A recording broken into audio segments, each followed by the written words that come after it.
Okay, this is Orlando Wilson. I'm sure some of you can see I'm back in my old hood after being away for a few years, here for a short visit. If you don't know where I am, then guess. I just been popped a question by somebody, reference security companies and people in the security business. And the question was, do I think people with no experience should be in the security business? Well, it depends. It depends on what they're doing in the security business. And this was relating to, there's a lot of people apparently buying into the security business that has no experience. They don't have any experience. And from what I understand, one of the main motivators for this was in US and other places, when a lot of policing started to go private, when a lot of people started to defund the police and everything else, private security stepped in.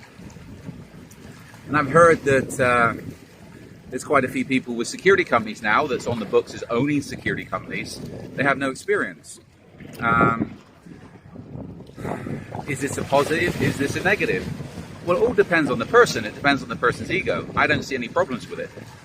I know of a couple of people that's bought into security companies that had no experience. They've done it for business. And what they've done is bring in managers that actually have the security experience and close protection experience to actually run the jobs for them. I don't see any problems with that, as long as people are bringing in the managers that actually understand how to do serious close protection, etc., or provide security services. I remember years ago when I was in London, I come across one guy in particular, young guy that owned a security company, had a security company, and he had absolutely no experience in the security business. Some graduate, he's into other business, art and everything else, but he had a security business. Due to his background, he was in the art world, he was gay, he met a lot of people who needed security. And he was wise enough, and I met him a couple of times, he said, he admitted, I got no experience in the security business. I'm learning as I'm going along. But he was wise enough. He brought in some good guys to work with him and do the contracts, to guide him. I don't see any problems with that. That guy had access to clients, and clients came to him that, you mean a lot of guys in the security business will never get, just due to social backgrounds, attitudes, and social circles. So this is where, if somebody's got no experience, as long as they understand they've got no experience, and if they're getting into the security business on the business side of things, I don't see any problems with it. A lot of security guys, a lot of security companies screw up because they're not business savvy. So bringing in somebody, I heard of somebody popped up, somebody that's a banker, they've got a banking background, bought into a security company, set up a security company, brought in a manager, etc. Okay, no worries. At least hopefully the accounts will be kept, or well kept on that company. The problem is, and I come across, and I've seen some people do very well for themselves, so I'm not going to hate on them, they're making money. But the problem is for the clients, when they believe somebody that's BSing them and telling them they're James Bond on steroids and they've got no experience whatsoever. The problem is when these people with no experience set up a company or get clients, and a lot of these people do get clients because they bullshit the clients. When these people get the jobs and they do the jobs themselves, their egos don't allow them to bring in people that actually know what they're doing for various reasons. Why? They don't want to bring in people that know what they're doing, or professionals, because it will make them look bad. The people that are professional, the clients will soon work out, and these people are insecure to say, okay, the clients will take the people that's professional, and they'll understand that I've been feeding them a lot of lies. So what usually happens with these guys, girls, is they bring in people that are a lower quality than them, even though they've got no experience.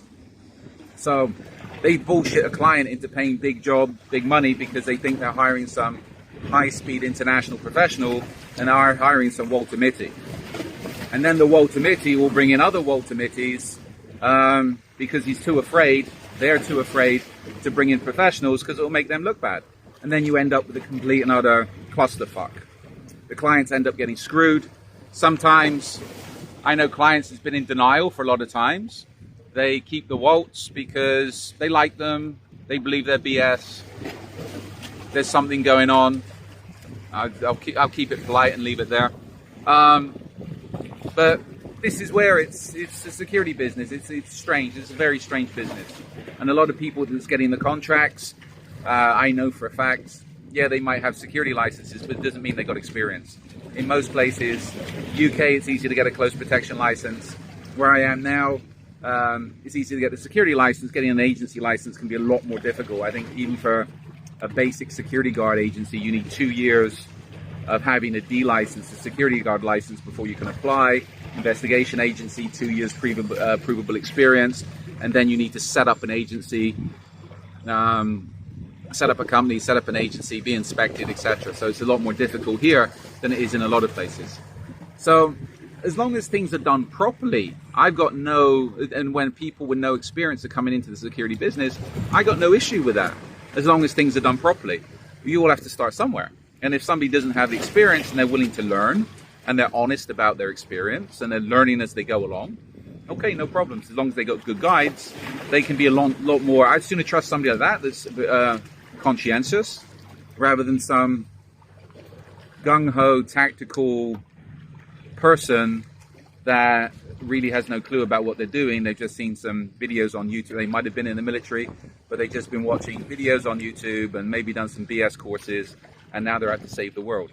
Those are the people that cause the problems and usually end up crashing businesses and causing problems for clients. So, my perspective, everybody's got to start somewhere. Somebody's got no experience. As long as they get the experience and they're honest, I don't see any issues. In the meantime, follow me along on social media. I've got more of these videos going up. There's a lot up there already. We're on Instagram, Risk Inc. on Instagram, personally on LinkedIn, and also YouTube. So follow us along on social media. There's a lot of videos up there on close protection, kidnap and ransom, investigations, life skills, etc. Also, don't forget, I've got an array of books up on Amazon and a load of articles on our blogs. So follow me along on social media. We've been laying off doing the courses. We should be getting them started next year. All going well. I've been a little bit too busy. But we should be getting back into business as far as the firearms, close protection, kidnap and ransom, prevention courses, etc., etc., etc. So follow us along. It's the best way to stay updated. And if you're connecting me on social media, reach out and I'll get back to you in time. In the meantime, be good, stay safe, and stay out of trouble. And as I said, I got no issues with people with no experience, little experience, as long as they're honest and they're willing to learn. I find those people a lot more, how can I put it? I rate those people a lot more professionally than somebody that might have been in the military, done some courses, and really is just a liability on legs. So, just my perspective.